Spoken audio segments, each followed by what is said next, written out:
മാന്യ ശ്രോതാക്കൾക്ക് എൻ്റെ പ്രണാമം. കഴിഞ്ഞ 2-3 ദിവസങ്ങളായിട്ട് ഡിട്രോയിറ്റിലെ KHNA മീറ്റിങ്ങുകളിൽ പങ്കെടുക്കുമ്പോൾ അവിടെ എനിക്ക് വേണ്ടി ഒരുക്കിയിരിക്കുന്ന ഹോട്ടൽ മുറിയിലിരുന്ന് ചെറിയ ഒരു ഓഡിയോ റെക്കോർഡറിലൂടെ സാധിക്കുന്ന വിഷയങ്ങൾ റെക്കോർഡ് ചെയ്ത് ഞാൻ യൂട്യൂബിൽ ഒരു ഫോട്ടോയും ചേർത്ത് അപ്ലോഡ് ചെയ്യുകയാണ്. പല വിധത്തിലുള്ള പരിമിതികൾ ഉണ്ടെങ്കിലും ലഭ്യമാകുന്ന സമയം ഒരു പുസ്തകം എഴുതാനും ബാക്കി സമയം അതിലെ പ്രതിനിധികളുമായിട്ട് ഒത്തുചേർന്ന് കുറേ ചർച്ച ചെയ്യാനും പിന്നെ കുറച്ച് സമയം ഇങ്ങനെ റെക്കോർഡ് ചെയ്ത് അപ്ലോഡ് ചെയ്യാനൊക്കെ ഉപയോഗിക്കുകയാണ്.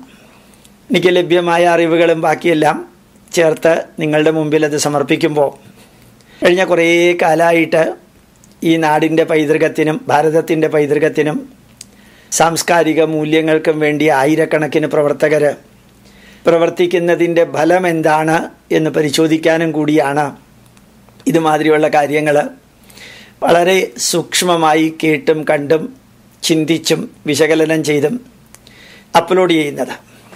അങ്ങനെ ഒരനുഭവം വളരെ ലളിതമായിട്ടാണെങ്കിലും ഗഹനമായത് എന്നെനിക്ക് തോന്നുന്നത് ഇവിടെയുള്ള കുറേ യുവാക്കളെ ഒരുമിച്ചിരുത്തി ഇൻഫോർമലി ചർച്ച ചെയ്യാൻ ഒരവസരമുണ്ടാക്കിയിരുന്നു.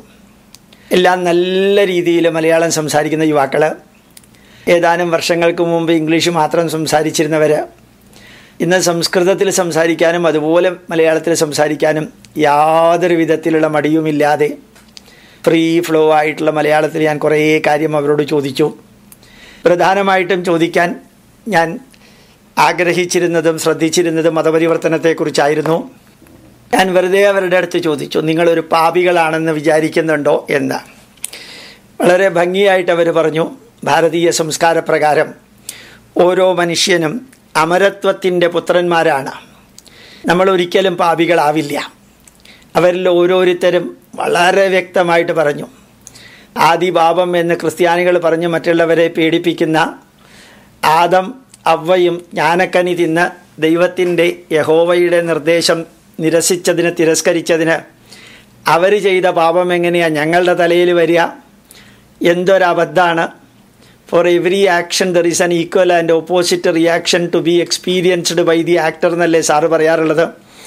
അവനവൻ ചെയ്ത തിന്മയുടെ പാപഫലം അവനവൻ അനുഭവിക്കുന്നതിന് പകരം വരുന്ന തലമുറയുടെ തലയിൽ കെട്ടിവെച്ച് അവരെ ഭയപ്പെടുത്തിയിട്ട് ഇങ്ങനൊരു മതം പ്രചരിപ്പിക്കുന്നതിൻ്റെ ആവശ്യം എന്താണ് എന്ന് ഈ വാക്കുകൾ പറഞ്ഞു.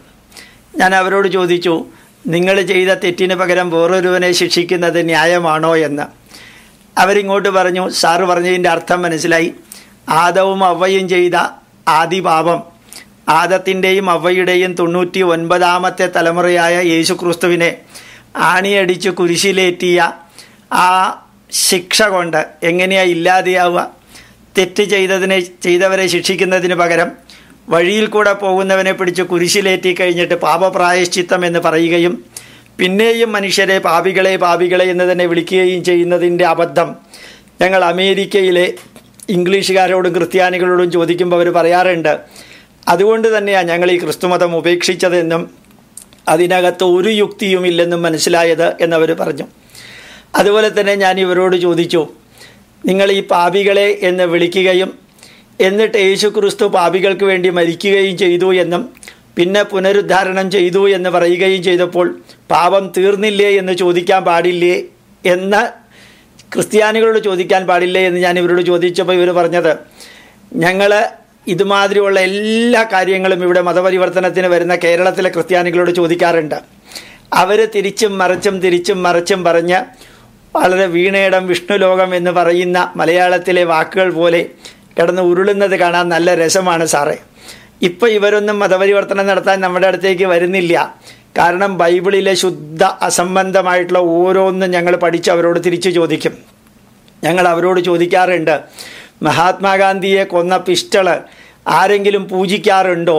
അതുപോലെയല്ലേ യേശു ക്രിസ്തുവിനെ കൊന്ന കുരിശു പൂജിക്കുന്നത് എന്ന് ചോദിക്കുമ്പോൾ അതങ്ങനെയല്ല, അത് പ്രതീകാത്മകമായിട്ട് നമ്മളുടെ പ്രതീക്ഷയുടെ ചിഹ്നമാണ്, അതുകൊണ്ടാണ് അതിനെ പൂജിക്കുന്നതെന്ന് അവർ പറയാറുണ്ട്. ദൈവപുത്രനെ ആണിയടിച്ച കുരിശെങ്ങനെയാണ് പ്രതീക്ഷയുടെ ചിഹ്നമാകുന്നത്, പ്രത്യാശയുടെ ചിഹ്നമാകുന്നത് എന്ന് തിരിച്ചു ചോദിക്കുമ്പോൾ അതാണ് ഞങ്ങളുടെ വിശ്വാസം. അപ്പോൾ വിശ്വാസവും യാഥാർത്ഥ്യവും ശാസ്ത്രീയതയും യുക്തിയും ഒന്നും വേണ്ടേ വിശ്വാസത്തിന് എന്ന് ഞങ്ങൾ ചോദിക്കാറുണ്ട്.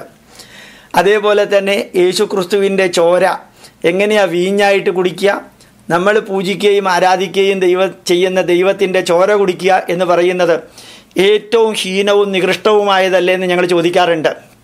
അപ്പോൾ അവർ പറഞ്ഞു, നിങ്ങൾ തീർത്ഥം കുടിക്കുന്ന മാതിരിയാണെന്ന്. അപ്പോൾ തീർത്ഥം കുടിക്കുന്നത് ശിവൻ്റെയും വിഷ്ണുവിൻ്റെയും കൃഷ്ണൻ്റെയും ചോരയായിട്ടല്ലല്ലോ ഞങ്ങൾ കുടിക്കുന്നത്, ഞങ്ങൾ തീർത്ഥമായിട്ടല്ലേ കുടിക്കുന്നത്. അതുപോലെ നിവേദ്യമായിട്ട് ഞങ്ങൾ അമ്പലത്തിൽ നിന്ന് ലഭിക്കുന്നത് കഴിക്കുന്നു, നിങ്ങൾ യേശു ക്രിസ്തുവിൻ്റെ ശരീരം എന്ന് പറഞ്ഞ് കഴിക്കുന്നു. നിങ്ങൾ പൂജിക്കുന്ന വ്യക്തിയുടെ ചോര കുടിക്കുകയും നിങ്ങൾ പൂജിക്കുന്ന വ്യക്തിയുടെ ശരീരം തിന്നുകയും ആ വ്യക്തിയെ കുരിശിൽ തന്നെ ഇരുത്തിക്കൊണ്ട് എൻ്റെ പാപവും കൂടി നീ സ്വീകരിക്കണമേ എന്ന് പറയുകയും ചെയ്യുന്നതല്ലേ ലോകത്തിലെ ഏറ്റവും വലിയ പാപം എന്ന് ഞങ്ങൾ തിരിച്ചു ചോദിക്കാറുണ്ട്. ഇങ്ങനെ ഓരോ പോയിന്റുകളും ഞങ്ങൾ തിരിച്ചു ചോദിക്കുമ്പോൾ ഇവിടുത്തെ ക്രിസ്ത്യാനികൾക്ക് ഇപ്പോൾ ഹിന്ദുക്കളുടെ അടുത്ത് വന്ന് അവരുടെ മതത്തിൻ്റെ മഹത്വത്തെക്കുറിച്ച് പറയാൻ വളരെയധികം ഭയമായിരിക്കുന്ന രീതിയിൽ തന്നെ ഞങ്ങൾക്കത് കാണാൻ സാധിക്കാറുണ്ട്. അവർ പറയുന്ന ഓരോന്നും ഞങ്ങൾ തിരിച്ചു പറയാറുണ്ട്. അമേരിക്കയിലെയും ഇംഗ്ലണ്ടിലെയും യൂറോപ്പിലെയും 10,000-കണക്കിന് പള്ളികൾ കച്ചവടം നടത്താൻ കാരണം ബുദ്ധിക്കും യുക്തിക്കും ചേരാത്ത ഒരു മതമായതുകൊണ്ടല്ലേ എന്ന് ഞങ്ങൾ ചോദിക്കുമ്പോൾ അവർ പറയാറുണ്ട്, എന്താണ് ഇതിൽ യുക്തി ഇല്ലാത്തത് എന്ന്. ഏതാണ്ട് യേശു ക്രിസ്തുവിൻ്റെ 99 തലമുറയ്ക്ക് മുമ്പ് ആണ് മാനവരാശി ഭൂമിയിലുണ്ടായത്, ആദവും അവയും ഉണ്ടായത് എന്ന് പറയുന്നത് എത്ര ബുദ്ധിരാഹിത്യമാണ്. ആധുനിക ലോകം അമേരിക്കയിലും ഇംഗ്ലണ്ടിലും വളർന്ന ശാസ്ത്രജ്ഞന്മാർ കണ്ടുപിടിച്ചത് പരിണാമത്തിലൂടെയാണ് മാനവരാശി ഉണ്ടായത് എന്നാണ്. പക്ഷേ ബൈബിൾ പറയുന്ന ഒരു സുപ്രഭാതത്തിൽ ദൈവം മനുഷ്യനെ ഉണ്ടാക്കി, അവൻ്റെ വാരിയല് കൊണ്ട് അവയെ ഉണ്ടാക്കി എന്ന്.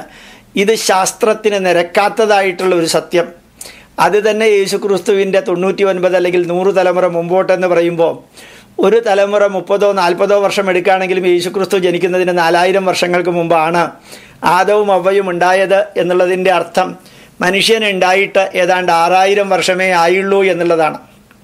ആ കെട്ടുകഥയുടെ, ആദത്തിൻ്റെയും അവയുടെയും കെട്ടുകഥയുടെ മാത്രം പേരിൽ ഒരു യേശുക്രിസ്തുവിനെ ഉണ്ടാക്കുകയും ആ യേശുക്രിസ്തുവിനെ ആദത്തിൻ്റെയും അവയുടെയും മാനവരാശിയുടെയും പേരിൽ കുരിശിലേറ്റുകയും അതിലൂടെ ഒരു മതമുണ്ടാക്കുകയും മറ്റ് മതങ്ങളെ മുഴുവനും നശിപ്പിക്കുകയും ഈ മതം അല്ലാതെ മറ്റൊരു മതം മനുഷ്യരക്ഷയ്ക്കില്ല എന്ന് പറഞ്ഞ് തെറ്റിദ്ധരിപ്പിക്കുകയും ചെയ്യുന്നത് എന്ത് മണ്ടത്തരമാണെന്ന് ഞങ്ങൾ ചോദിക്കാറുണ്ട്. മാനവരാശി ഉണ്ടായിട്ട് എത്ര വർഷമായി? യഥാർത്ഥത്തിൽ പൂർണ്ണ മനുഷ്യ ശരീരത്തോടു കൂടിയ വ്യക്തിയെ പുല്ലിൻ്റെ ചെരുപ്പും പുല്ലിൻ്റെ സഞ്ചിയും പുല്ലിൻ്റെ തൊപ്പിയും വെച്ച് ഒരു 69,000 വർഷം പഴക്കമുള്ള ഒരു മനുഷ്യനെ പൂർണ്ണമായിട്ടും യൂറാൽ പർവ്വത നിലകൾക്കകത്തുള്ള ഐസിൽ നിന്ന് ലഭിച്ചിട്ടുണ്ട്. 6000 വർഷങ്ങൾക്ക് മുമ്പാണ് മനുഷ്യൻ ഉണ്ടായതെങ്കിൽ 69,000 വർഷം പഴക്കമുള്ള മനുഷ്യ ശരീരം എങ്ങനെയാണ് ലഭിക്കുക? 2 മില്യൺ വർഷം പഴക്കമുള്ള മനുഷ്യൻ്റെ തലയോട് മംഗോളിയയിൽ നിന്ന് ലഭിച്ചിട്ടുണ്ട്.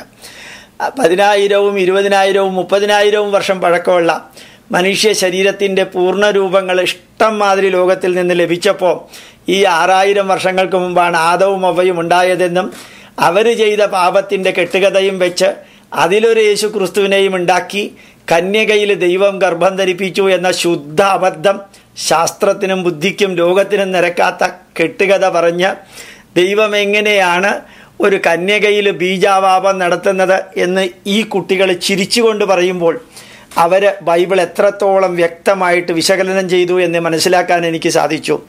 അവർ ചോദിക്കുകയായിരുന്നു, എങ്ങനെയാണ് സാറേ ദൈവം കൊണ്ടുപോയിട്ട് ഒരു സ്പേം ഒരു സ്ത്രീയുടെ ഗർഭത്തിൽ ധരിക്കുക? അത് ഏത് വഴിക്ക് ആ സ്പേമിനെ സ്ത്രീയുടെ ഗർഭത്തിലേക്ക് കൊണ്ടുപോയത്? വളരെ വ്യക്തമായ രീതിയിൽ ഇവർക്ക് കാര്യങ്ങൾ മനസ്സിലാക്കാൻ സാധിച്ചത് എനിക്ക് വളരെയധികം അത്ഭുതം ഉണ്ടാക്കി.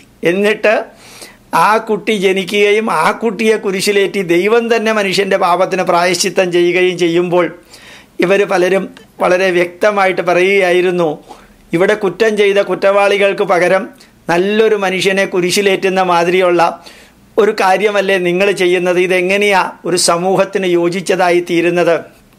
ദൈവം തന്നെ ഒരു സ്ത്രീയിൽ ദൈവപുത്രനെ ഉണ്ടാക്കുക, ആ ദൈവപുത്രൻ ആ പ്രദേശത്തെ നിയമങ്ങൾ മുഴുവനും ലംഘിക്കുക, നിയമം ലംഘിച്ചതിന് ജനങ്ങളും നീതിന്യായ വ്യവസ്ഥിതി കൈകാര്യം ചെയ്യുന്നവരും രാജാവും പീലാത്തോസും അദ്ദേഹത്തിനെ കുരിശിലേറ്റി അന്ന് നിലനിന്നിരുന്ന ശിക്ഷാ സമ്പ്രദായം നടപ്പാക്കാനും ചെയ്തതിനെ ദൈവം അത് ഒരു പ്രായശ്ചിത്തമായിട്ടുള്ള കർമ്മമാക്കി ബലിയാക്കി മാറ്റി ദുർവ്യാഖ്യാനം ചെയ്ത് മനുഷ്യനെ പറ്റിച്ച് പാപികളാണെന്ന് നിരന്തരം വിളിച്ച് ആരെല്ലാമോ ചെയ്ത പാപത്തിന് ഇവരെ കുരിശിലേറ്റുന്നു എന്നൊക്കെ വരുത്തി തീർത്ത കെട്ടുകഥയും വെച്ചുകൊണ്ട് നടക്കുന്നൊരു മതം വെറുതെയല്ല വികസിത രാഷ്ട്രങ്ങൾ തള്ളിക്കളഞ്ഞത് എന്ന് ഈ യുവാക്കൾ പറയുന്നത് കേട്ടപ്പോൾ സത്യത്തിൽ വസ്തുത മനസ്സിലാക്കാൻ തുടങ്ങിയ ജനതയുടെ മുമ്പോട്ടുള്ള പ്രയാണത്തെക്കുറിച്ചുള്ള സംതൃപ്തിയാണ് തോന്നിയത്.